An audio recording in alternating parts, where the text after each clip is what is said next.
এই তো বলাইলো, বলাইলো তো বললি এইটা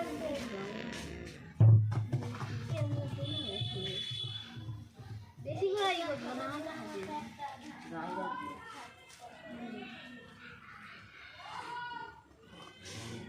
আর একটু সই করি তো কি কাটবো নি ওইটার